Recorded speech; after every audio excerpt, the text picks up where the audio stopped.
Yesus, ku mencari wajah-Mu, Yesus kekasihku,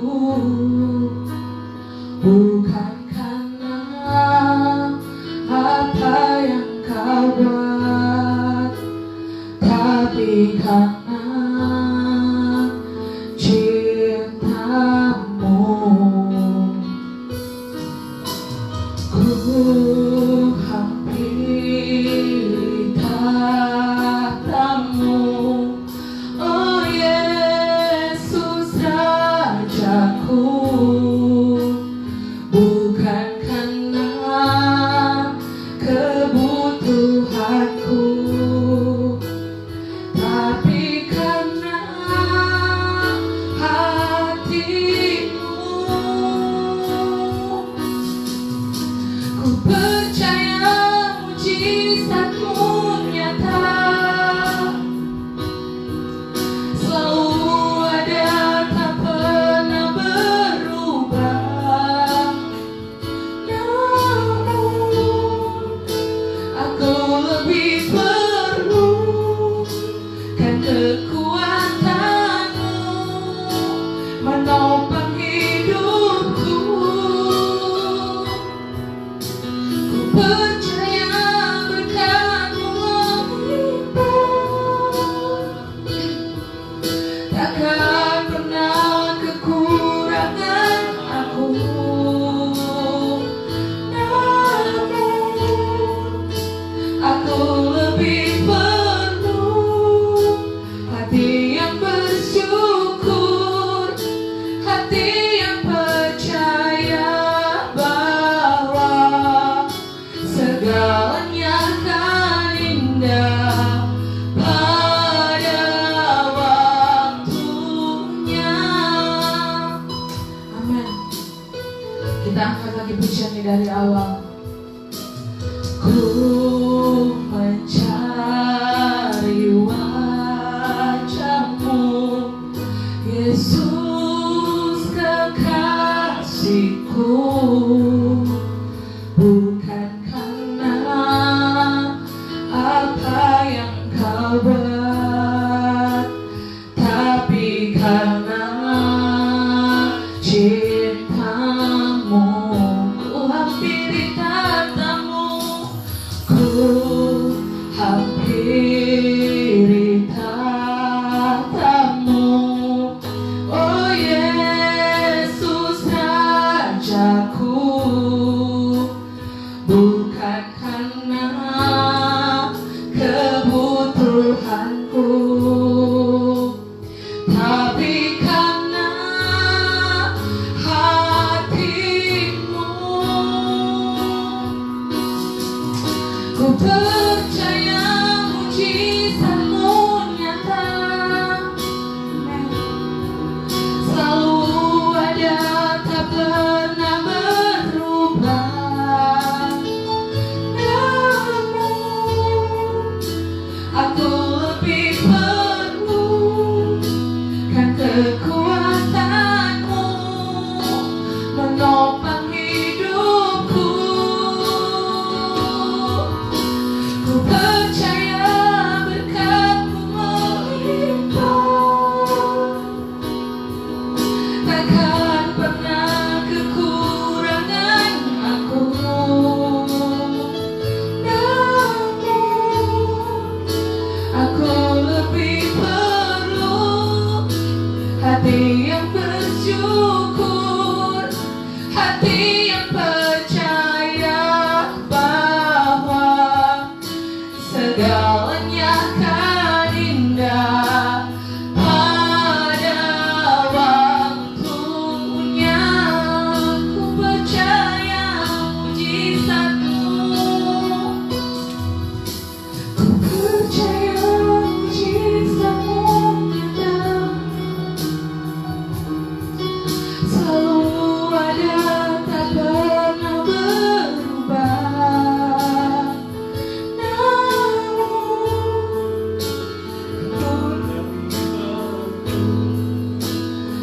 kekuatan menopang hidupku. Ku percaya berkat-Mu melimpah, takkan pernah kekurangan aku. Namun aku lebih perlu hati yang bersyukur, hati yang percaya bahwa segalanya akan indah pada waktunya. Segalanya akan indah pada waktunya. Segalanya akan indah pada waktunya. Haleluya. Terima kasih ya Tuhan. Haleluya. Mari Bapak Ibu yang di rumah, kita sembah Tuhan. Terima kasih ya Yesus. Kami mau bersyukur, kami mau menyembah, kami mau bersyukur buat kasih-Mu ya Tuhan, buat pertolongan-Mu, buat perlindungan-Mu. Terima kasih Yesus Tuhan. Kami percaya Tuhan, mujizat-Mu selalu sempurna. Haleluya Yesus. Kami terlalu yakin berkat-Mu melimpah. Kami takkan pernah kekurangan suatu apapun, karena kami punya Bapa yang selalu memenuhi apapun yang kami perlu. Terima kasih Yesus. Haleluya.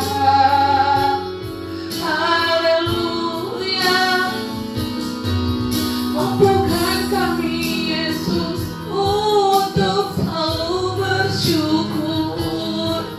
Mampukan kami Tuhan untuk selalu percaya akan waktu-Mu yang selalu luar biasa, yang selalu tepat dalam hidup kami. Terima kasih Yesus. Haleluya. Bapak Ibu yang di rumah, kita sembah Tuhan. Terima kasih Bapak. Kita percaya apapun yang Tuhan lakukan dalam hidup kita adalah yang terbaik. Tapi terkadang kita bukan hanya butuh mujizat, kita bukan hanya butuh agar Tuhan memenuhi keperluan kita. Terlebih dari itu, kita butuh kekuatan untuk hidup. Kita butuh kemampuan untuk tetap bersyukur agar hidup kita tetap terus menyenangkan hati Tuhan. Di saat kita percaya dan yakin bahwa mujizat, bahwa Tuhan selalu kasih kita makan setiap hari, kita lebih dari itu butuh Tuhan. Kita butuh Tuhan untuk tetap terus menguatkan kita menghadapi apapun di dunia ini. Haleluya. Kita bersyukur kita menjadi milik kepunyaan Bapa yang sangat berharga di matanya. Kita bersyukur kita ini adalah biji mata Tuhan yang selalu Tuhan jaga. Haleluya.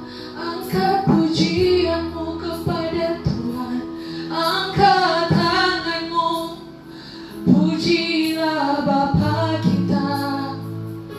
Haleluya. Terima kasih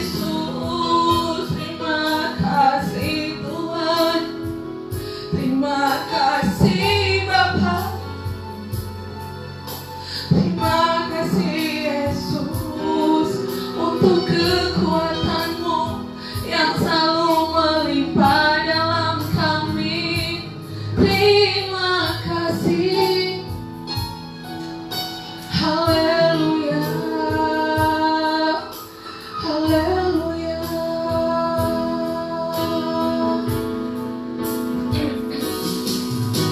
Ku percaya mujizat-Mu nyata,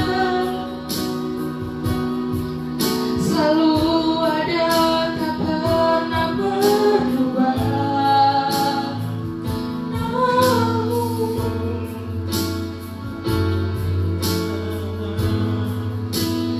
Kekuatan-Mu menopang hidupku. Ku percaya berkat-Mu melimpah, takkan pernah kekurangan aku. Namun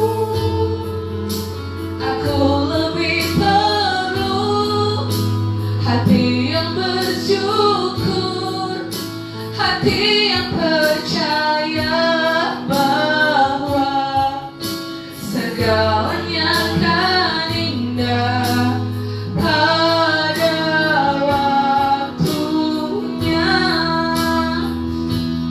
Kita akan pujian lagi. Ku percaya mujizat-Mu nyata. Ku percaya mujizat-Mu nyata. Amin. Selalu ada, tak pernah berubah. Namun aku lebih perlu kan kekuatan-Mu menopang hidupku. Ku percaya berkat-Mu melimpah, takkan pernah kekurangan aku.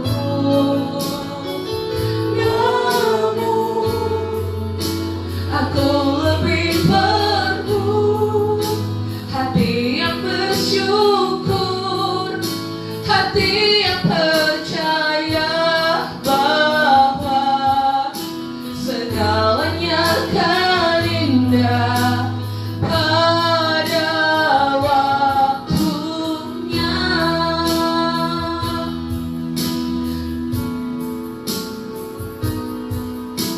Ku percaya berkat-Mu melimpah, takkan pernah kekurangan aku. Namun aku lebih perlu hati yang bersyukur, hati yang percaya bahwa segalanya akan indah pada waktunya. Segalanya akan indah pada waktunya.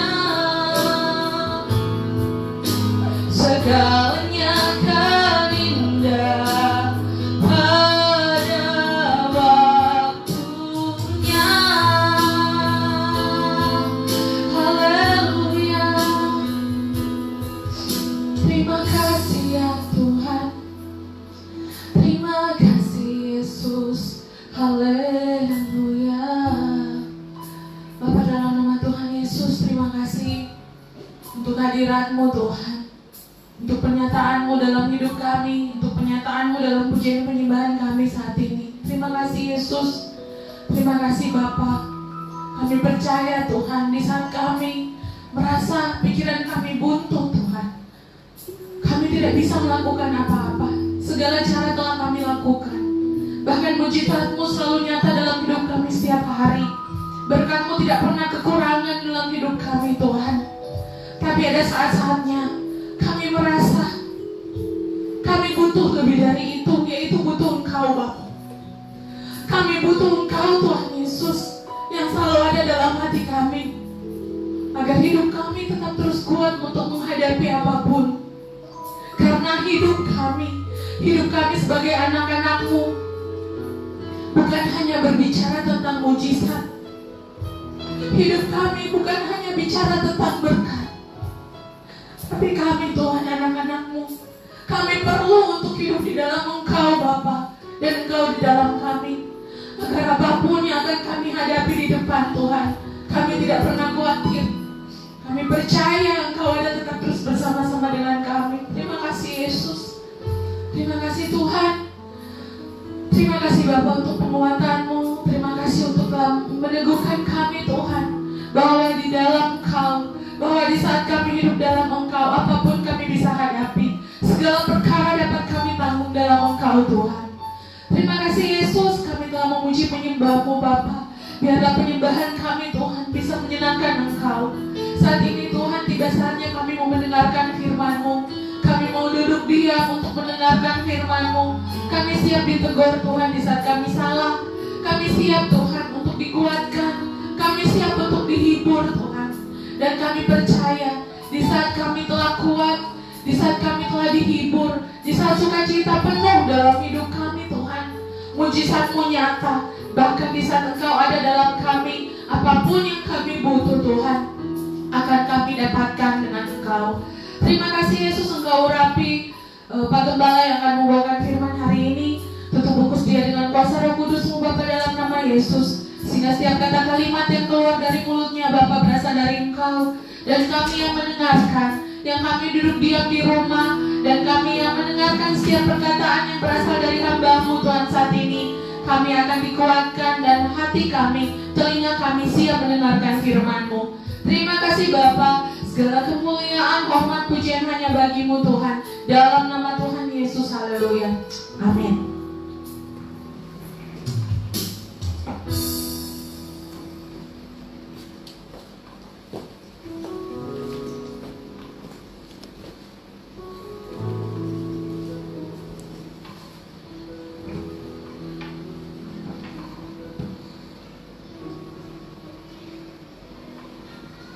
Mari kita tunduk kepala.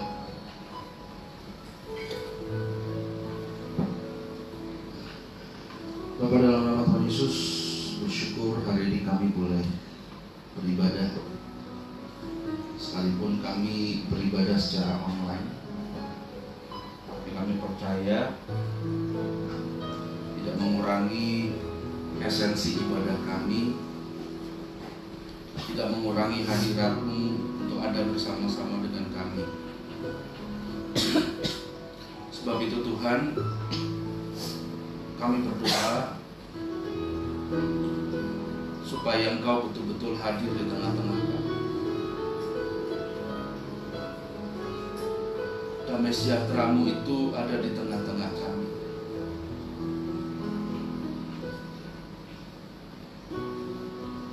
Dan kami minta penyertaan Tuhan sepanjang ibadah ini, supaya kami betul-betul bisa menghidupi hidup yang benar-benar benar di hadapan-Mu. Kami mau Engkau menelanjangi kami, Engkau membongkar segala sesuatu yang kotor di dalam diri kami, untuk Kau bersihkan, untuk Kau tata ulang sesuai dengan kehendak-Mu. Terima kasih Bapa. Urapi setiap jemaat yang mendengarkan firman-Mu pada pagi hari ini secara online, baik jemaat gereja JKI MCC maupun jemaat-jemaat lain yang mungkin menyaksikan acara ini. Biarlah kiranya semua mereka diberkati Tuhan oleh pendengaran akan firman-Mu. Dan urapi hamba-Mu yang gak ada apa-apanya ini, sembunyikan hamba di belakang salib-Mu. Bukan kuat gagah hamba untuk memberitakan firman ini, tapi biarlah setiap kata, setiap kalimat yang hendak dipilihnya, Roh Kudus mengambil alih, supaya setiap kata, setiap kalimat apapun yang keluar dari mulut tidak bibir hamba-Mu ini tepat seperti yang Kau inginkan. Dan biarlah firman ini menegur, mendidik, mengajar kami untuk hidup lebih arif, lebih benar, lebih lurus untuk mengiring mengikuti Engkau. Terima kasih Tuhan. Kami siap mendengar firman-Mu di dalam nama Tuhan Yesus Kristus. Kami berdoa mengucap syukur. Dan berkati Tuhan, boleh sama-sama katakan amin.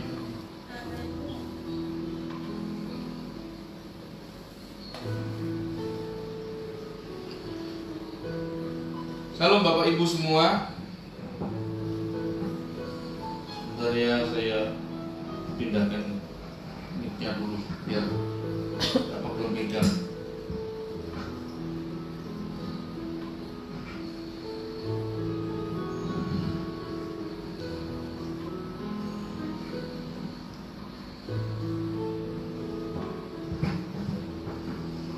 Oke. Pada pagi ini saya mau bicara tentang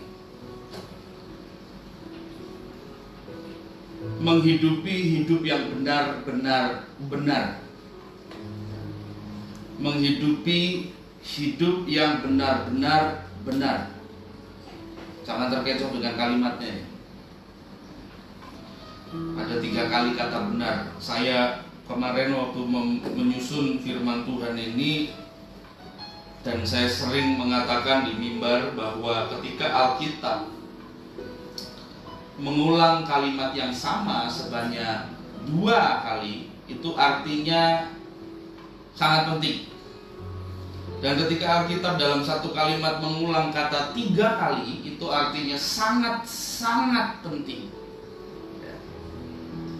Dan di sini dalam judul firman Tuhan ini itu ada 3 kali kata benar. Berarti ini sangat-sangat penting. Menghidupi hidup yang benar-benar benar. Kita buka Yesaya 58. Yesaya 58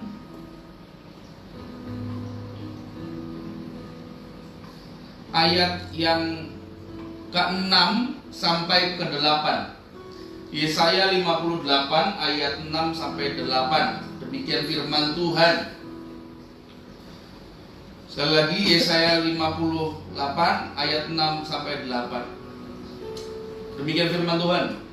Berpuasa yang kukehendaki ialah supaya engkau membuka belenggu-belenggu kelaliman dan melepaskan tali-tali kup, supaya engkau memerdekakan orang yang teraniaya dan mematahkan setiap kup, supaya engkau memecah-mecah rotimu bagi orang yang lapar dan membawa ke rumahmu orang miskin yang tak punya rumah. Dan apabila engkau melihat orang telanjang, supaya engkau memberi dia pakaian dan tidak menyembunyikan diri terhadap saudaramu sendiri. Pada waktu itulah terangmu akan merekah seperti fajar, dan lukamu akan pulih dengan segera. Kebenaran menjadi barisan depanmu, dan kemuliaan Tuhan barisan belakangmu. Demikian firman Tuhan. Di awal ayat tadi dikatakan puasa yang kukehendaki. Puasa yang Tuhan kehendaki.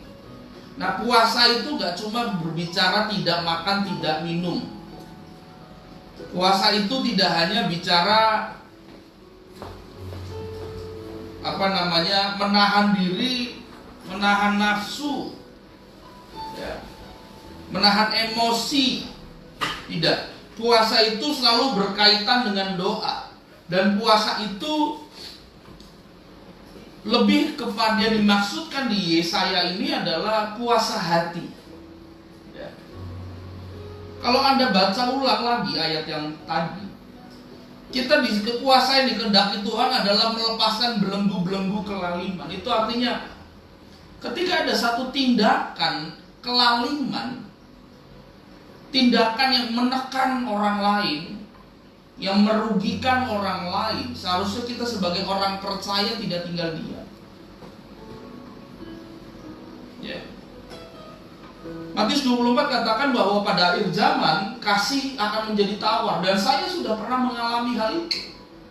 Saya rasa kita semua sudah. Waktu saat zaman saya SMA, ya, masih sekolah, saya pernah naik satu angkutan umum dari sekolah saya menuju rumah. Zaman dulu ada yang namanya bis tingkat, dan saya senang naik bis tingkat, terutama kalau saya naik di atas. Nah, saya naik bis tingkat itu dalam perjalanan tidak jauh dari sekolah saya, itu ada sekolah, ya saya katakanlah sekolah teknik, saya tidak usah sebut namanya, ya. Itu segerombol anak SMA seusia saya, ada yang di atas saya, itu naik ke bus itu yang saya tumpangi dan naik ke atas. Di atas itu ada cukup banyak penumpang, sekitar mungkin 20 orang. Dan anak-anak SMA yang naik ini mungkin sekitar 10 orang begitu. Dan saya sudah ketakutan, karena saya duduk di paling belakang. Dan kalau Bapak Ibu tahu, bis tingkat zaman itu tangga turun naiknya itu ada di depan, bagian depan. Saya duduk paling belakang, udah saya tidak berebut. Mereka semua datang ke bagian belakang, ada yang duduk sebelah saya, di sekeliling saya, semua dekat-dekat saya semua. Dan akhirnya saya dipalak. Saya sempat lawan, karena saya tidak, sebenarnya pada dasarnya tidak pernah takut kenapa-napa begitu, nggak pernah takut orang gitu. Dia ada mau celakai saya lawan. Dan saya diinjak-injak oleh 10 orang bareng-bareng. Dia ambil dompet saya, uang saya, ya. Dan 20 orang penumpang yang ada di bus tidak bertindak apa-apa. Dan setelah semua anak-anak SMA ini turun, saya sudah babak belur, baju compang-camping, kancing copot semua. Baru ada satu bapak-bapak bertanya, padahal badannya gede. Kalau dia bertindak saat itu mungkin sudah selesai itu, saya tidak jadi kenapa-napa. Bapak-bapak badannya besar, dia bertanya kepada saya, tadi ada apa, Dik? Nah, kita orang Kristen kadang seperti bapak ini. Kita play safe, kita bermain aman. Berapa banyak orang celaka di jalanan, ya, cenderung orang nggak mau tolong karena takut dijadikan saksi oleh polisi. Padahal kalau kita nolong, dia bisa selamat. Kita cuma nggak mau repot aja, mungkin 2 hari, 3 hari dijadikan saksi, dipanggil bolak-balik oleh kepolisian. Tapi karena tidak mau repotan kita, nyawa orang melayang. Pertanyaan saya, di mana kasih kita? Nah, ini dikatakan melepaskan belenggu-belenggu kelaliman. Nah, kalau kita nggak punya kasih itu, udah percuma. Kita tidak akan, kita puasa yang puasa jasmani pun tidak akan ada gunanya itu. Wong hatimu aja tidak lempeng. Kemudian melepaskan tali-tali kuk. Bapak Ibu, kalau Bapak Ibu tahu kuk itu, kalau pernah lihat sapi atau kerbau, membajak sawah, itu ada batang kayu ditaruh di pundaknya, dan supaya batang kayu itu tidak goyang ke kanan ke kiri, batang kayu itu diikat ke lehernya dan kaki si kerbau atau sapi, ya. Jadi kuknya itu tetap, kuk bajak itu tetap di situ. Nah, tali itu memang tidak mengganggu pergerakan si binatang, tetapi tali itu mengikat. Mau kemanapun binatang itu bergerak, tali itu tetap bisa. Nah, melepaskan tali melepaskan tali-tali kuk berarti kita ini membantu orang untuk lepas dari keterikatan apapun bentuknya. Ya. Kita nggak peduli masa bodoh dengan orang yang sedang terikat. Kemudian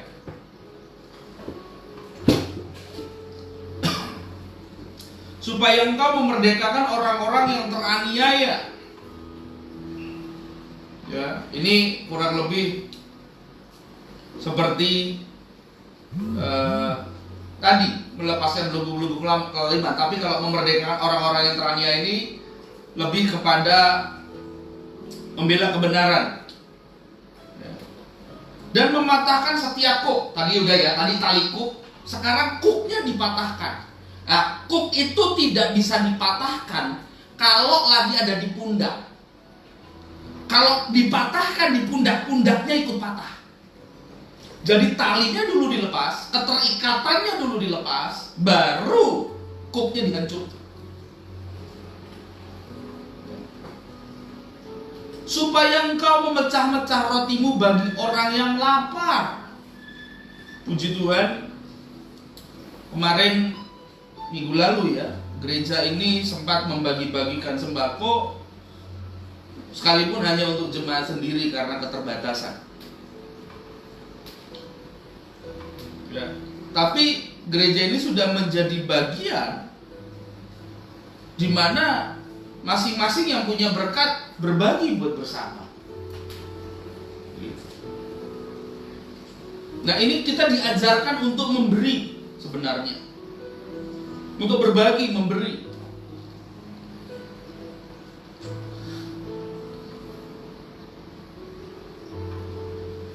Saya bukan minta uang. Anda, Bapak Ibu tahu, jemaat tahu, saya tidak pernah meminta apapun kepada Bapak Ibu. Tapi saya hanya mengutarakan firman Tuhan yang sepanjang gereja ini berdiri, seingat saya hanya 2 kali bahas tentang persembahan dan perpuluhan. Ya. Kemarin saya cari khotbah saya itu hanya 2, dan saya pun tidak pernah membahas persembahan atau perpuluhan di gereja manapun. Saya merasa punya kewajiban mengajar Bapak Ibu sebagai jemaat gereja ini, di mana di bawah penggembalaan saya, tentang persembahan dan persepuluhan. Persepuluhan diberikan, perintah persepuluhan diberikan kepada kita, perintah untuk mempersembahkan sesuatu ketika kita datang kepada Tuhan dengan tidak tangan kosong seperti itu diajarkan sama Tuhan, bukan karena Tuhan butuh, bukan karena pendeta butuh, hamba Tuhan butuh. Ya secara logika pendeta butuh makan dan segala macam, iya betul, tapi itu ada di bawah kedaulatan Allah. Tuhan bisa kasih makan pendeta dari manapun, tidak harus dari Anda. Tapi Anda diajarkan, saya pun sebagai hamba Tuhan diajarkan memberikan perpuluhan persembahan ke rumah Tuhan. Salah satu yang utama adalah karena Tuhan sedang mengajarkan kita untuk tidak serakah dengan berkat yang kita terima. Sekarang Tuhan ngajarin 1/10 aja. Saya mau bertanya, misalnya ada satu gereja jemaat 100 orang, apakah 100-100-nya memberi persembahan, perpuluhan? Belum tentu, Bapak Ibu. Gereja kita aja belum tentu semua memberi perpuluhan. Dan saya tidak pernah pertanyakan. Tapi itu sesuatu yang wajib, sesuatu yang Tuhan mau kita beri. Lah yang 1/10 aja yuk gak bisa kasih. Sekarang coba ambil cermin, berkaca, dan bertanya di situ kepada Tuhan dan pada dirimu sendiri. Tuhan, apakah saya sudah jadi orang yang tamak? Apakah saya sudah menjadi orang yang pelit? Apakah saya sudah menjadi orang yang tidak murah hati? Apakah saya sudah menjadi orang yang serakah dengan berkat yang Tuhan kasih?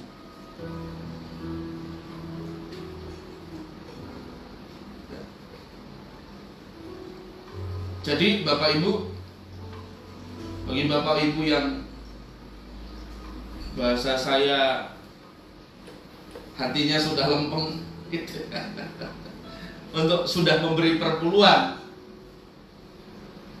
ya, saya sebagai gembala mengucapkan terima kasih. Dan di gereja ini, ya mungkin saya nggak tahu gereja-gereja lain dengan teologi mereka, saya nggak ngerti. Biasanya, umumnya perpuluhan itu adalah hak gembala. Kalau orang Jawa dipek semua, diambil semua sama gembala, karena itu haknya persepuluhan. Tapi di gereja ini persepuluhan tidak pernah dan tidak akan pernah seluruhnya jadi bagian gembala. Ini saya bicara di media sosial supaya semua orang mengetahui bahwa gereja kami ketika ada perpuluhan tidak semuanya buat gembala. Oh iya, mungkin ada yang berpikir iyalah nggak semuanya 10% ke gereja, 90% buat gembala. Tidak.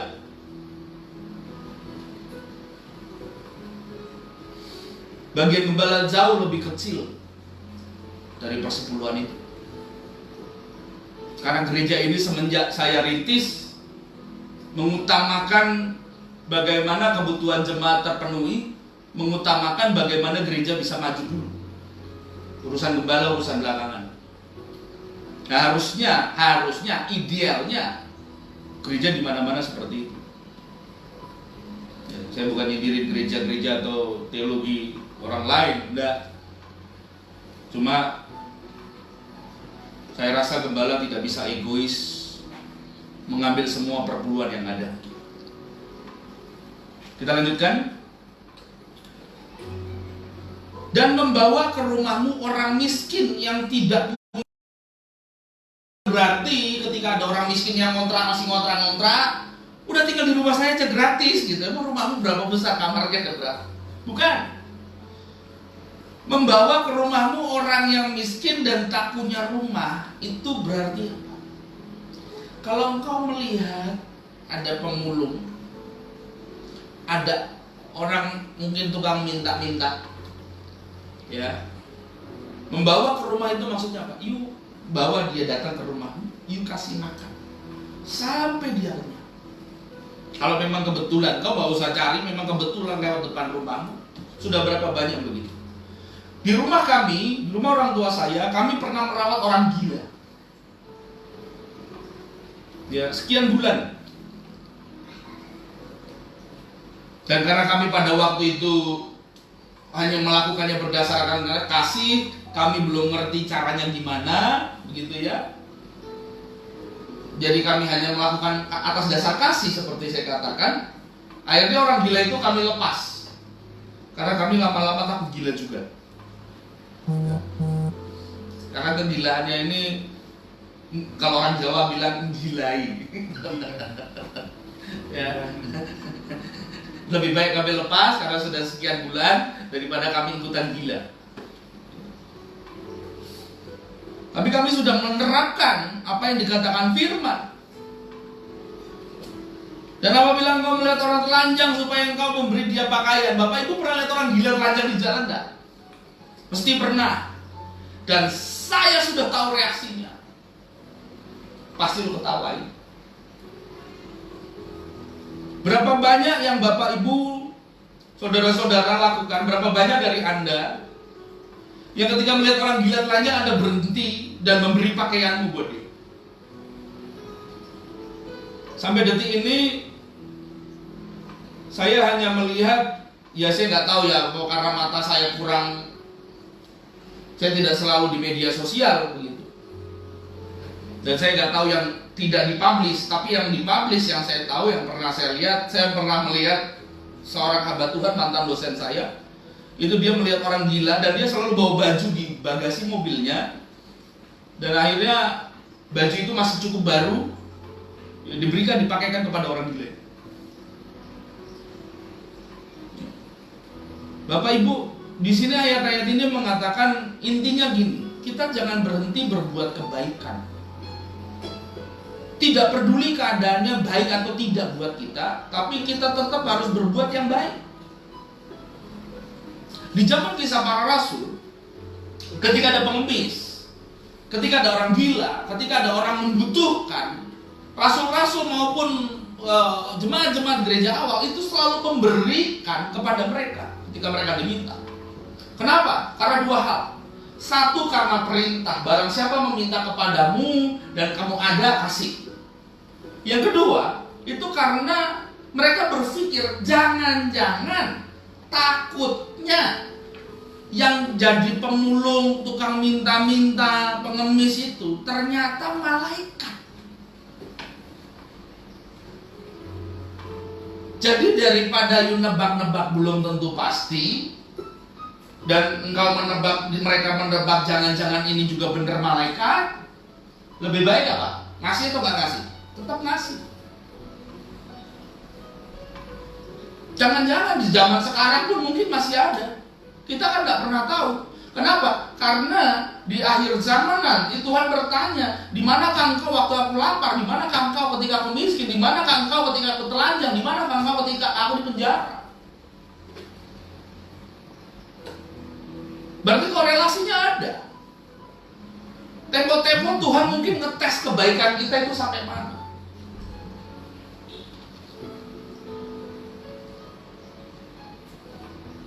Ya. Saya tidak mengatakan diri saya ini murah hati. Tapi jujur sudah cukup banyak orang yang mengatakan saya orang murah hati. Ini bukan saya lagi ngomong tinggi, ngomong sombong, ngomong memegahkan diri, enggak. Saya tidak segan-segan memberi sama orang. Bukan dalam keadaan saya punya, tapi dalam segala keterbatasan saya mampu, hati ini mampu untuk bisa memberi. Hati ini mampu untuk mengorbankan sesuatu. Dan ini saya terapkan ke jemaat saya sendiri maupun hidup saya di luar. Karena saya rasa Yesus pun akan lakukan yang sama. Dan semua dasarnya orang bisa melakukan itu, saya bisa melakukan itu apa? Belas kasihan. Saya lanjutkan. Dan tidak menyembunyikan diri terhadap saudaramu sendiri. Kadang kita bisa murah hati sama orang lain, tapi sama saudara sendiri enggak. Kadang kita bisa bermurah hati sama orang agama lain, orang gereja lain, tapi teman sepelayanan, saudara serumah, belum tentu kita rela. Kenapa? Kita kenal. Kalau engkau meminjamkan sesuatu kepada saudaramu, ya, ada potensi di mana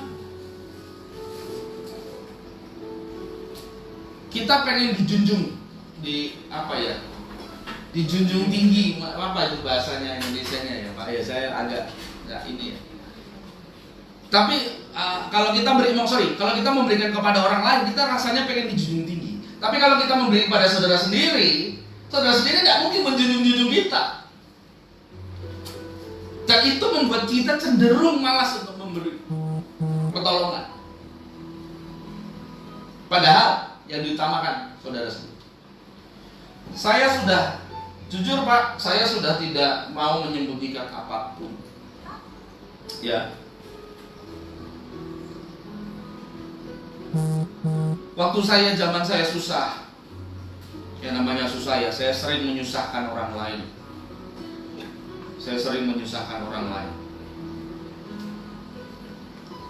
Pernah suatu saat saya berusaha, ya karena keadaan, bukan pinjam sebetulnya, tapi cuma numpang lewat aja gitu, bukan pinjam ya, minjem sebentar lah, karena ada sesuatu yang harus didahului. Nah, dana saya baru keluar itu beberapa hari setelahnya, 3-4 hari.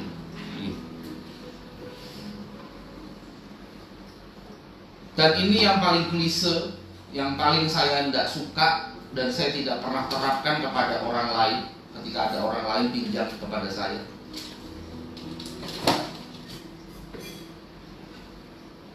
Khususnya hamba Tuhan ya. You kan hamba Tuhan. You harusnya berdoa dong, Tuhan kaya. Iman lo di mana?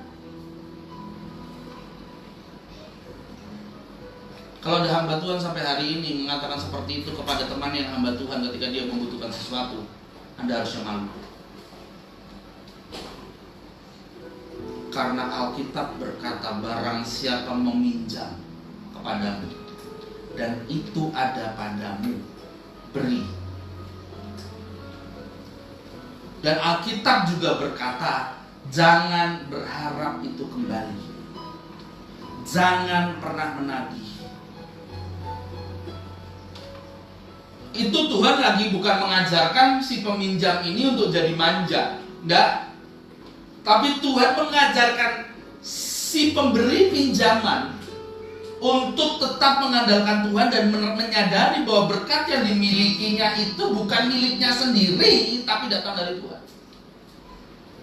Dan dia meminjamkan kepada saudaranya. Tetapi di satu sisi secara tersirat Tuhan juga mengajarkan kepada si peminjam untuk mendisiplin diri, supaya ketika kau meminjam, kau mengembalikan sebagaimana kau bisa. Seberapa engkau mampu, kembalikan sesuai dengan kesepakatan. Jika engkau tidak mampu melakukan kesepakatan, setidaknya engkau akan bicara dan memang menunjukkan kondisimu memang tidak bisa.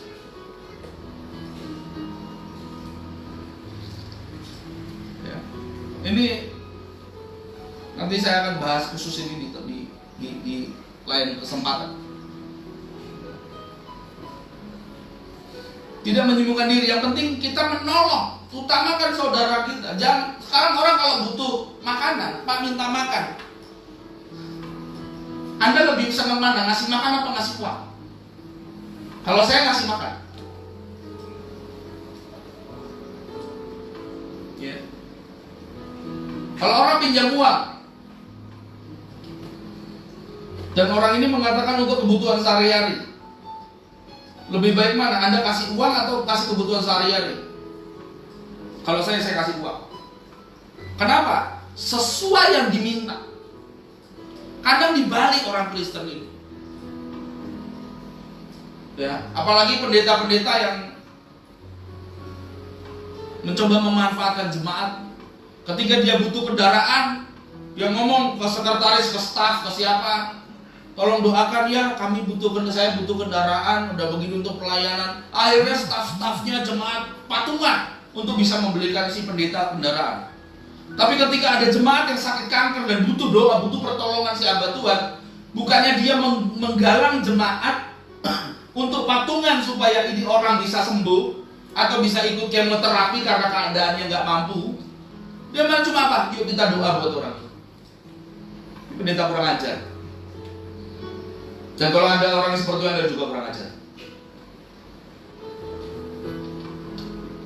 Anda harusnya tolong apa yang orang butuhkan dulu, baru setelah itu mendoakan supaya dia tidak meminjam lagi dan ada berkat Tuhan buat dia. Itu yang harus kita lakukan.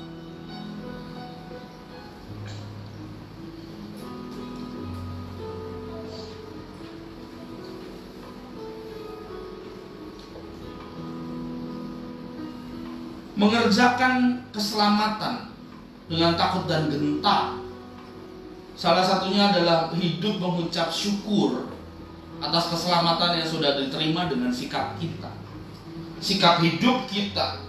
Bagaimana kita bisa berbuat baik seperti Tuhan sudah berbuat baik sama kita. Dan ini tidak mudah.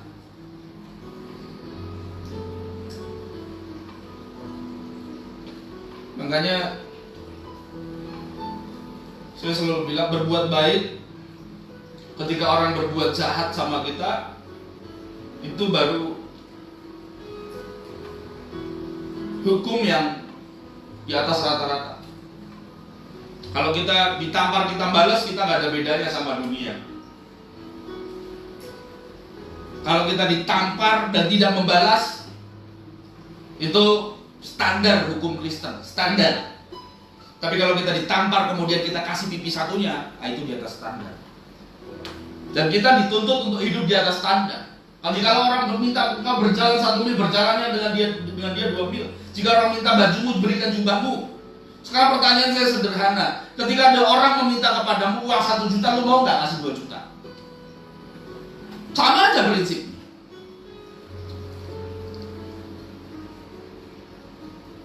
Mau nggak you lakukan extra mile untuk orang itu? Secara pribadi saya berusaha untuk untuk lakukan itu susah sekali, bahkan untuk saya seorang hamba Tuhan sulit. Ada suatu saat teman saya butuh dana, saya pinjamkan, bro, lu punya nggak uang 300.000? Dan saya bilang ada. Ya udah nanti saya transfer. Saya screenshot bukti transfernya, saya berikan kepada dia dan dia kaget. Kok banyak sekali? Karena saya memberinya 500.000, bukan 300.000. Ini kan gimana ntar gua gantinya? Saya bilang, yang suruh you ganti siapa? Saya kasih itu buat you sebagai berkat.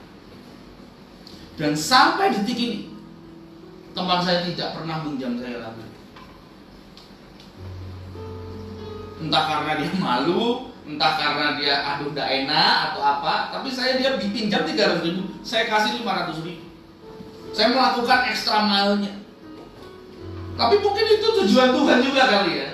Daripada engkau menghutangi saudaramu, lebih baik kau memberikan. Mungkin itu juga dicatat sama Roma, jangan pernah meminjam kepada siapapun, tetapi Tuhan menghendaki belas kasihan. Daripada engkau membuat saudaramu berhutang, lebih baik berikan saja supaya dia tidak berhutang. Kalau engkau bisa memberikan itu akan lebih baik. Dirimu merdeka, orang yang kau pinjamkan pun merdeka. Saya tidak lagi ya kita juga berhikmat ya, tidak semua orang yang melakukan itu karena firman kita terus lakukan gitu ya. Enggak, nanti kita dimanfaatkan orang dan bodoh begitu. Enggak begitu. Kita lihat orang-orang yang tertentu yang memang butuh seperti itu dan butuh uluran tangan kita, butuh pertolongan kita, ya kita minta hikmat sama Tuhan. Mana orang yang tepat untuk ditolong? Nah, saya pelajari dalam Alkitab apa hasil yang kita akan dapatkan kalau kita menghidupi kehidupan yang benar-benar benar ini. Hidup baik itu harus benar-benar dilakukan supaya kebenaran kita itu benar, gak cuma omongan. Saya belajar ada 3, kita tidak jauh-jauh, kita hanya ada di ayat 8 saja. 8a dikatakan, yang pertama, berpuasa itu kendaki ialah supaya engkau membuka pada waktu itu terangmu akan merekah seperti fajar. Ya. Jadi yang pertama, hasil dari kita menghidupi kehidupan yang benar-benar benar adalah kita jadi terang. Dan perintah Tuhan Yesus adalah supaya kita jadi terang dan garam. Jadi terang, jangan di tempat terang. Kalau terang itu punya sifat, salah satu sifat terang itu menerangi. Tapi kalau terlalu terang, menyilaukan, sehingga ketika engkau silau, engkau gak bisa lihat apa-apa juga. Sama apa bedanya dengan gelap? Sama engkau sedemikian terangnya, engkau gak akan bisa lihat apa-apa juga, karena terlalu silau. Bahkan bisa membutakan matamu. Makanya jadi terang, jangan di tempat terang. Jadi terang itu di tempat gelap, di tempat redup. Ya. Enggak, kalau mulai kelihatan baik, kelihatan wah bener gitu, hidup lurus-lurus saja. Di gereja udah banyak orang kayak gitu. Bahkan pendeta-pendeta di gereja pun begitu. Tapi cek di luar sana, pendeta itu sebagus hidupnya di mimbar enggak?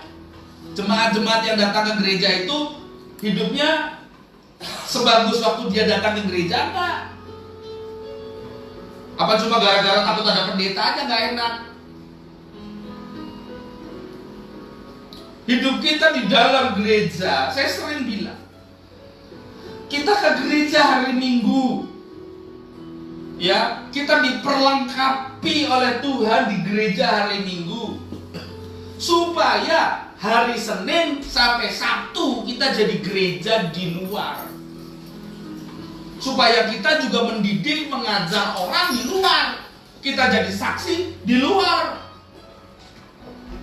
Kita jadi keren, menyatakan Kristus di tengah-tengah dunia ini, di luar, bukan di gereja. Di gereja semua juga tahu Kristus kok. Jadi terang di tempat gelap. Terang memiliki sifat menyingkapkan sesuatu yang berada dalam kegelapan.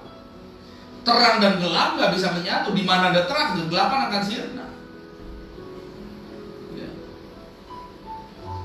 Nah, kalau kita mau jadi terang, otomatis kita harus punya terang. Benar ya? Kita harus punya sumber terang. Sumber terang kita itu adalah Kristus. Dan orang yang nempel sama terang, terang ini bisa nempel ke dia.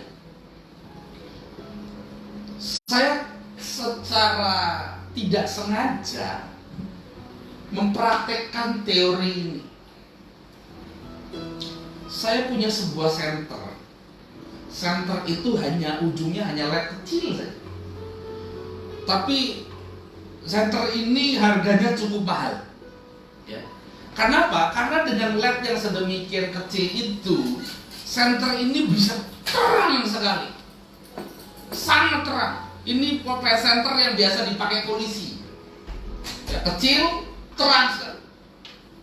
Nah, karena itu ditaruh bareng dengan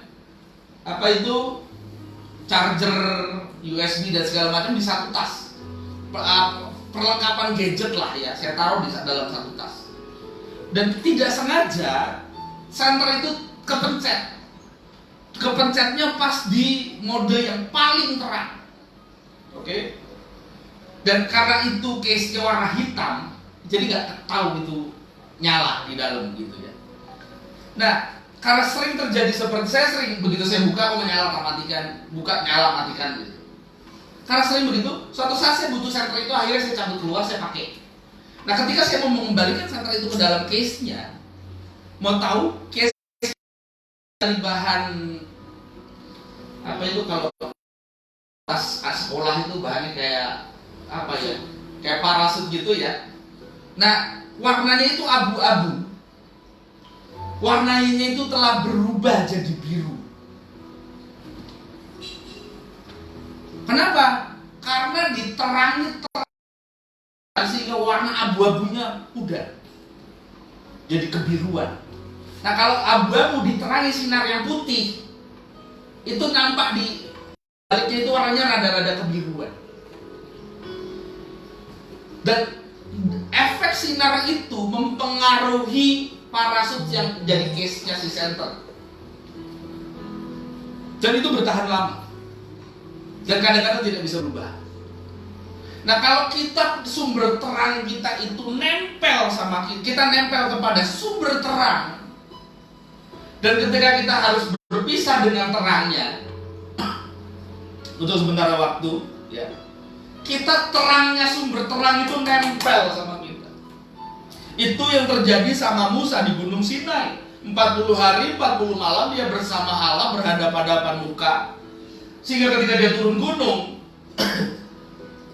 bangsa Israel gak bisa lihat wajahnya. Kenapa dia harus pakai kerudung? Karena terang kemuliaan Allah itu nempel. Sama dengan hidup kita juga. Ketika kita hidup benar di hadapan Allah, kemuliaan Allah itu nempel di badan kita, di tubuh jasmani kita. Sehingga orang itu bukan melihat lagi diri kita, tapi melihat gambaran Kristus melalui diri kita. Dan itu yang Tuhan tuntut sebetulnya.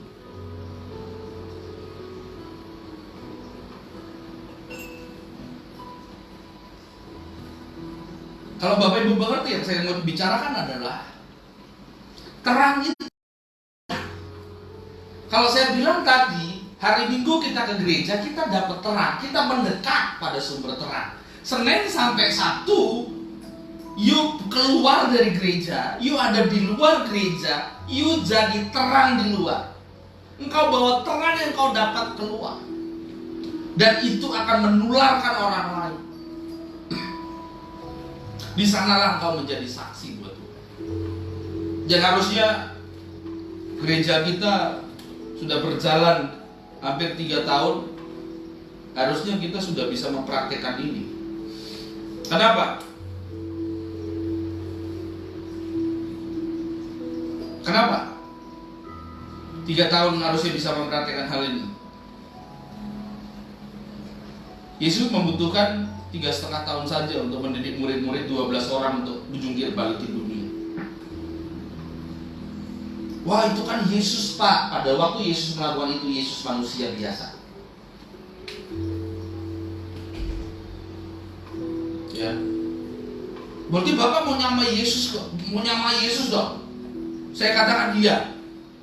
Sorry, bukan saya sombong. Alkitab suruh saya begitu soalnya. Alkitab suruh kita seperti itu. Hendaklah kamu menjadi seperti gambaran Kristus yang diubah untuk mengikuti kodrat ilahi. Berusahalah meneladani. Memang tidak gampang, susah.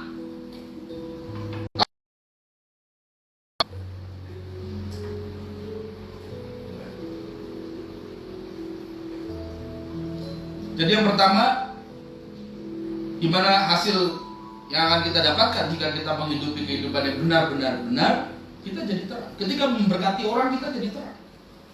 Kita hidup baik, kita jadi terang. Yang kedua, dan lukamu akan pulih dengan segera. Yang tadi, terangmu akan berkas seperti fajar. Kamu akan pulih dengan segera. Jadi yang kedua, kita akan dipulihkan dari setiap luka dalam perjuangan. Namanya katakan pasti yuk luka. Namanya berperang yuk pasti luka. Namanya berperang yuk pasti disakiti. Tapi namanya berperang gak mungkin kau diturunkan dalam medan pertempuran tanpa sebelumnya dilatih. Dan latihanmu adalah hidup ini. Ketika kau menghadapi pencobaan demi pencobaan yang diizinkan Tuhan untuk datang kepadamu, kau sudah punya pengalaman. Dan semakin banyak pengalamanmu, harusnya pencobaan-pencobaan seperti itu semakin hari semakin tidak mengganggumu harusnya. Tidak membuat pengalaman traumatis kepadamu, tapi justru membuat titik tolak untuk engkau naik level harus. Kenapa? Karena you punya pengalaman.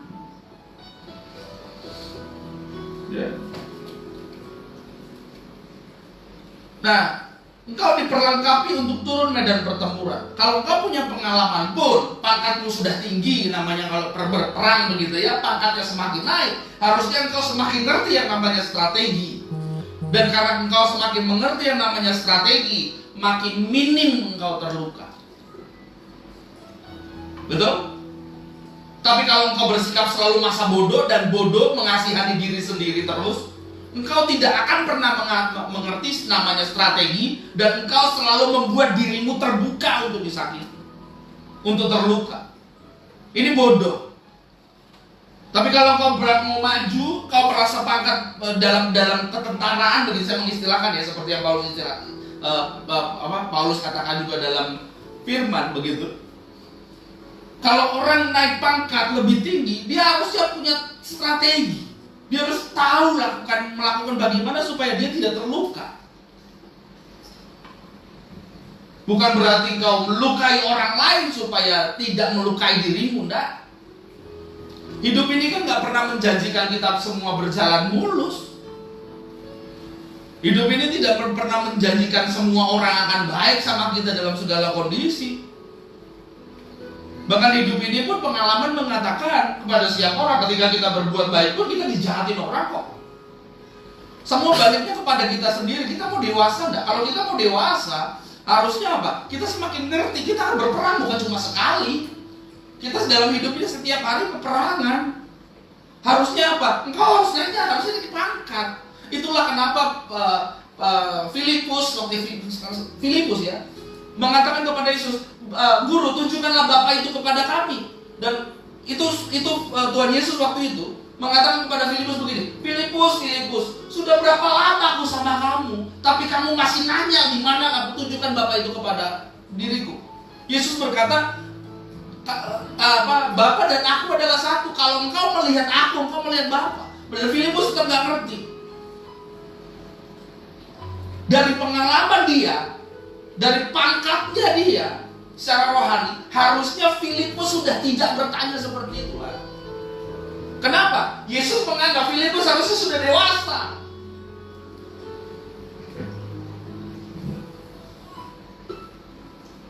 Sudah berapa lama Anda ke gereja? Sudah berapa lama Anda jadi orang Kristen? Normalnya, saya tidak tahu di militer seperti apa ya. Ya saya anak kolong, cuma nggak ngerti di militer itu kalau satu pangkat naik itu butuh berapa tahun nih? Harus ada sekolah lagi sekolah calon perwira ya. Saya tidak tahu jenjangnya berapa tahun. Satu pangkat. Saya mau tanya, ya taruhlah kalau saya akademis saya ngerti. S1 4 tahun, S2 2 tahun, S3 4 tahun lagi ya, 4 tahun lagi. Berarti totalnya untuk lulus jadi doktor, engkau membutuhkan waktu 10 tahun normalnya kalau engkau sekolah terus. Oke lah Pak, hidup ini kan gak cuma buat lulus sekolah, ya oke lah. Ada menikah, dan sebagainya. Taruhlah 20 tahun kau jadi dokter. Ada spare waktu 10 tahun untuk engkau bagi masing-masing jenjang. Begitu. Nah dalam jangka 10 tahun, harusnya kau sudah dokter. Sekarang saya mau tanya, kekristenanmu itu berapa tahun? Taruhlah hitungnya mulai dari kau bertobat deh. Mulai waktu engkau mau hidup sungguh-sungguh berapa tahun? Harusnya pangkatmu apa sekarang? Sudah master kah atau doktor kah? Atau masih sekolah minggu? Kalau ada bapak ibu yang berkata, wah saya mau masih sekolah minggu Pak, lu kemana aja selama ini? Kita bisa ketinggalan pesawat. Kita bisa ketinggalan pergerakan Allah dalam misinya di dunia ini. Rohani kita tertinggal, terbelakang.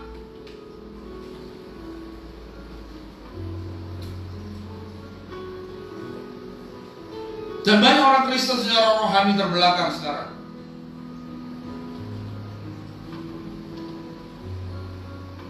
Saya bukan menghakimi. Banyak orang-orang Kristen yang jadi pejuang tempe, ngerti tidak? Tempe. Kalah sedikit nyerah. Disakiti sedikit, patah semangat. Jangan jadi orang mental tempe. Jadikan mentalmu baja. Jadikan setiap luka hati, setiap sakit, setiap perlakuan tidak adil itu jadi lompatanmu untuk sampai kepada tingkatan iman berikut. Saya pun banyak luka hati, Pak. Banyak. Kalau saya mau mengeluh aja banyak. Kalau saya melakukan yang benar aja saya disakiti.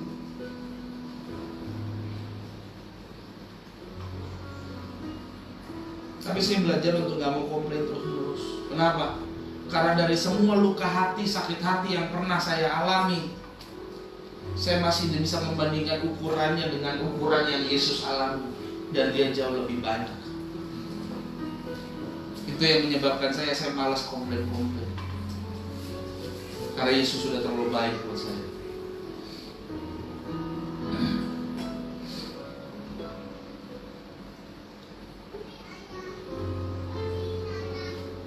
Luka batin, luka fisik, luka dalam roh kita itu disebabkan dalam peperangan rohani yang kita alami setiap hari. Nah, gimana caranya supaya kita ketika kita luka itu tidak terlalu mengganggu kita? Biasanya orang kalau luka gimana ya? Misalnya dia luka begitu, kegiatannya akan terhambat oleh lukanya dan dia fokusnya kepada lukanya. Ini salah. Ini adalah pola pikir anak-anak. Tapi pola pikir seorang pejuang beda. Dia gimana caranya berusaha untuk membalut lukanya supaya lukanya tidak terus mengeluarkan darah. Dan tentara biasanya disediakan morfin untuk mengurangi rasa sakit. Tapi kebanyakan orang Kristen pakai morfinnya sebelum terluka, jadi dia mabok gitu.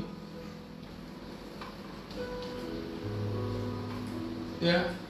Morfin itu diperlukan kalau kita terluka. Nah, orang yang dewasa rohani dalam hidup ini, ketika dia terluka, dia pakai morfinnya untuk mengurangi rasa sakitnya, bukan menghilangkan lukanya loh. Karena lukanya nggak bisa dihilangkan, itu butuh proses cukup lama. Tapi rasa sakitnya itu dia kesampingkan demi satu tujuan, yaitu menang dalam peperangan. Kalau darahnya itu dihentikan, dia bisa balut lukanya supaya pendarahan itu berhenti. Dia masih tetap bisa melangkah dan berjuang, sekalipun harus tertatih-tatih. Tapi setidaknya kalaupun dia harus mati, dia mati terhormat. Dan setelah mati, setelah pangkatnya jadi anumerta, pasti naik satu pangkat.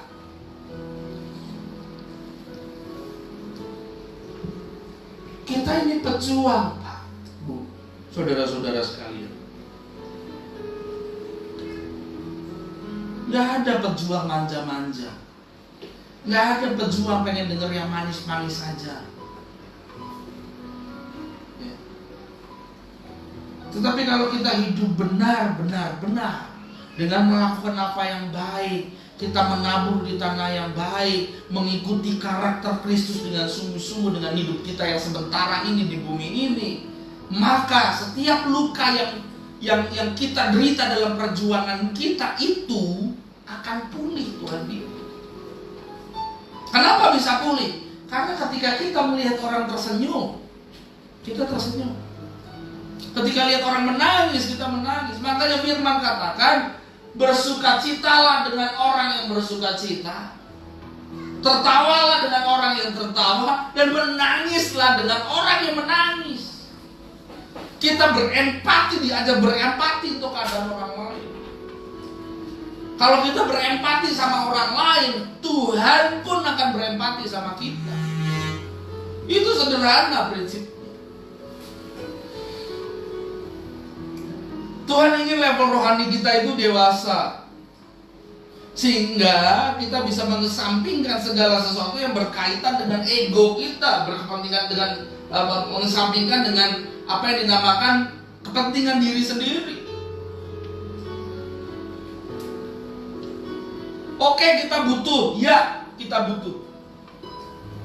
Tapi coba lihat sekeliling keadaanmu. Apakah engkau lebih butuh dibandingkan orang lain di luar sana? Karena kita egois. Kita lupa bahwa kita harus jadi saksi dan jadi uluran tangan Tuhan, perpanjangan tangan Allah untuk bisa menjangkau orang-orang di luar. Tapi kita terlalu terkungkung dengan kita mikirin diri sendiri terus.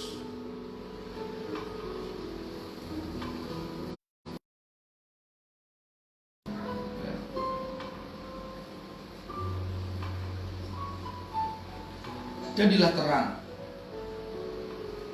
Ketika engkau menjadi terang dan engkau menjadi saksi, maka lukamu itu akan pulih. Yang ketiga, yang terakhir, ayat 8b.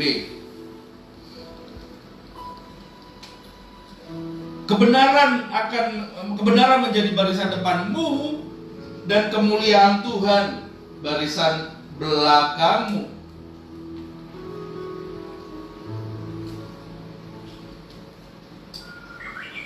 Yang pertama tadi, hasil yang kita dapatkan jika kita menghidupi kehidupan yang benar-benar benar adalah kita jadi terang. Dua, kita dipulihkan dalam setiap luka dalam perjuangan. Dan yang ketiga, yang terakhir, kebenaran dan kemuliaan Allah akan mengiringi langkah hidup kita.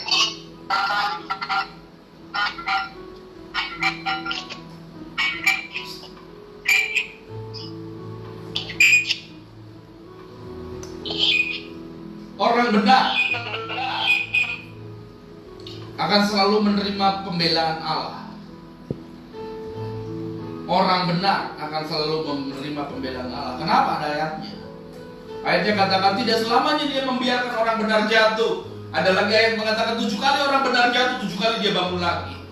Jadi di satu sisi ada pembelaan Allah, tapi pembelaan Allah itu datang ketika engkau tidak menyerah. Paham ya?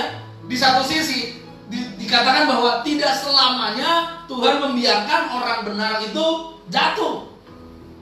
Tapi di sisi lain ada ayat yang mengatakan 7 kali orang benar jatuh, 7 kali dia bangun lagi. Berarti apa? Dari sisi kita, yang bagian yang harus kita lakukan adalah kita berjuang sekalipun harus 7 kali kita jatuh, bonyok-bonyok, tapi bangun lagi. Jangan menyerah. Disitulah pembelaan Tuhan nanti akan datang. Setelah kau 7 kali jatuh dan 7 kali bangun, ke-8 kali kau mau jatuh, Tuhan gak akan izinkan itu. Kenapa? Karena kau sudah membuktikan dirimu bahwa engkau berjuang. Ketika kau melakukan yang baik malah kau dihina orang. Ketika kau menolong orang malah biarkan. Emang lu kira Tuhan gak tahu? Untuk jemaat JKI MCC, engkau tahu berapa banyak pembelaan Tuhan sudah terjadi di gereja kita dari awal perintisan. Berapa banyak Tuhan membela Bapak Ibu. Dan untuk jemaat di luar sana yang bukan jemaat MCC yang simpatisan nonton acara ini dalam perjuangan kita, kita mungkin melakukan kesalahan sehingga komandan kita tegur kita. Ya kan? Benar ya? Benar ya? Kita gak sempurna begitu. Tapi ketika engkau ditegur, ini banyaknya orang Kristen begini. Ini putus kayak gitu. Ya, ketika kita ditegur, mungkin kita bisa tahan sama luka. Mungkin kita bisa tahan sama fitnah dari luar. Semua karena orang gak mau minta maaf, itu doang. Sesederhana itu. Padahal kalau minta maaf aja selesai. Gak ada permusuhan. Tapi kadang-kadang kita terlalu sombong buat minta maaf. Gengsi kita terlalu tinggi buat minta maaf.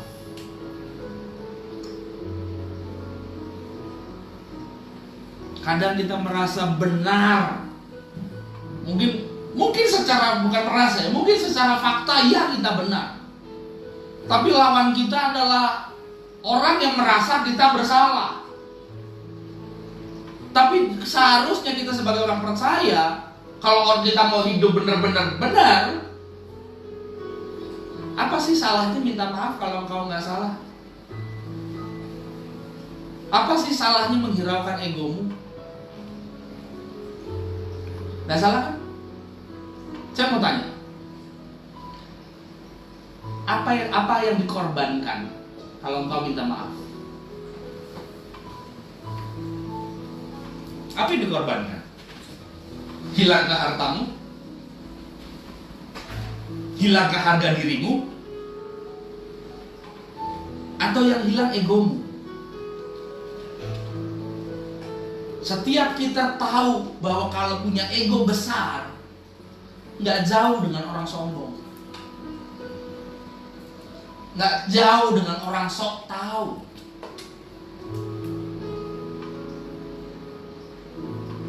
Orang sombong nggak akan pernah dapat bagian dalam kerajaan sorga. Ingat baik. Kalau kita terus mengentertain ego kita,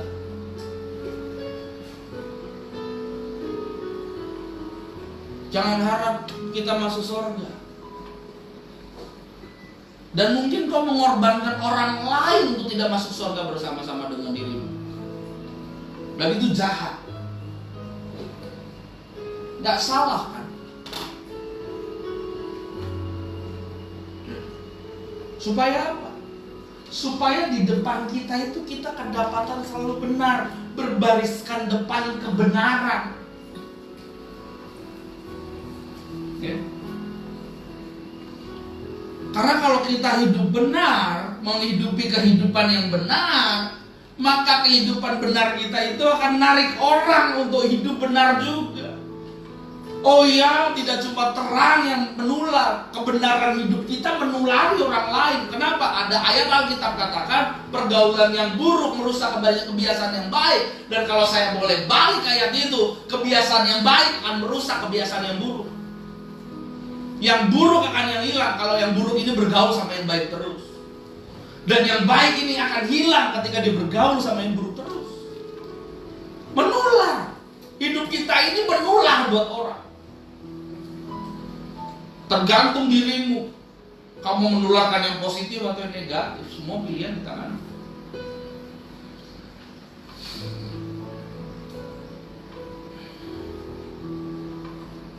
Hidup yang benar mendekatkan kita kepada Tuhan, sehingga kemuliaannya akan menjadi bagian kita juga, sehingga orang akan melihat bahwa di belakang kita ada Tuhan yang selalu mencukupkan kita dalam segala hal.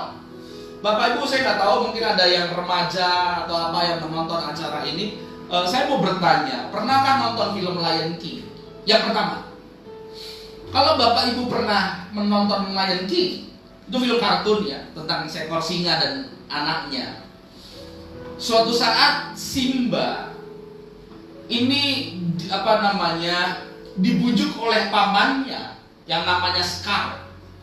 Nah, Simba ini untuk pergi ke daerah gelap, di mana papanya Simba namanya Mufasa itu sudah memperingatkan wilayah kerajaan kita hanyalah yang diliputi oleh terang.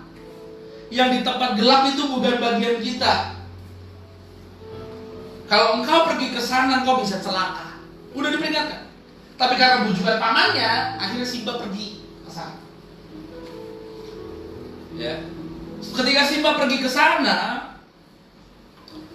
ada musuhnya Mufasa, musuh singa-singa ini ada, namanya Haina. Nah, Haina ini memojokkan Simba di dalam mungkin di dalam sebuah gua. Ya, Simba udah terpojok dalam sebuah gua. Dan Simba berusaha menjadi singa jantan sebagaimana adanya dia, tapi dia masih kecil. Dia mencoba wow gitu, itu cuma kayak bunyinya kayak kucing gitu. Wow gitu. Dan itu ditertawai oleh musuh-musuhnya, oleh haina-haina ini. Coba lagi katanya begitu. Dan Simba lakukan kedua kali dan tetap wow begitu. Dan haina ini kembali tertawa. Tapi ketiga kalinya ketika dia wow gitu, itu bukan suaranya didengar. Begitu ketiga kalinya Simba mengaum, aumannya seperti wow begitu, seperti singa sudah dewasa. Dan haina ini ketakutan. Kenapa? Ternyata papanya Simba ada di belakang. Kadang hidup kita dipojokkan oleh sesuatu yang menakutkan, dipojokkan oleh keadaan yang sedemikian menghimpit. Dan seharusnya sekalipun kita seekor singa kecil yang tidak banyak mampu berdaya, harusnya kita tetap bisa mengaum loh. Sekalipun auman kita itu kecil dan disepelekan, tetap namanya singa harus bisa mengaum. Dan kita tinggal tunggu kapan Bapak kita di sorga berdiri di belakang kita mengaum bagi kita. Ingat, ada firman katakan, mendengar namanya saja iblis gemetar. Perintahkan kepada keadaanmu,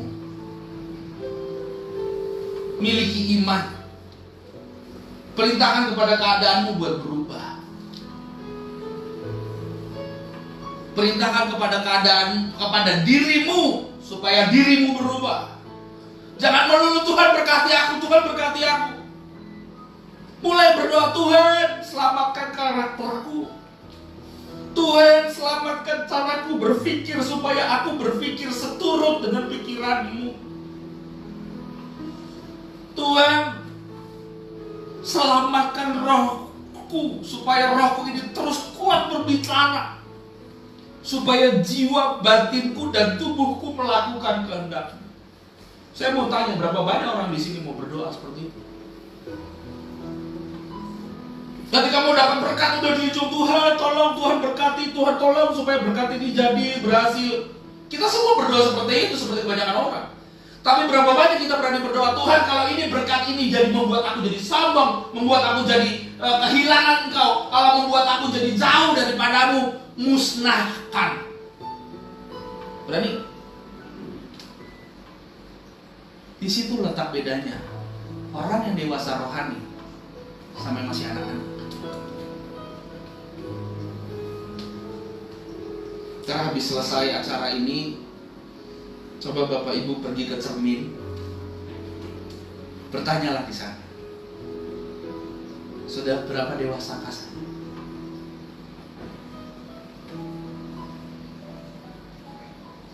Belajar introspeksi diri,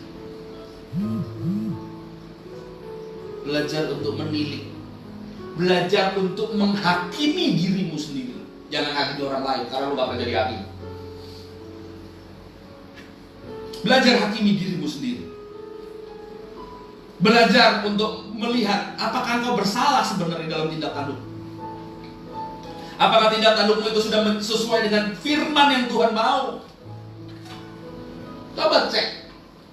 Saya ada satu lagu rohani yang saya takut banget menyanyikan, dan jarang saya nyanyikan, yang mengatakan bahwa Tuhan, cobalah aku, Tuhan, uji batinku, apakah aku sungguh mengasihimu. Selidikilah aku. Lagunya gini kurang lebih. Coba. Selidiki aku, lihat hatiku, apakah ku sungguh mengasihimu, Yesus, Kau yang Maha Tahu.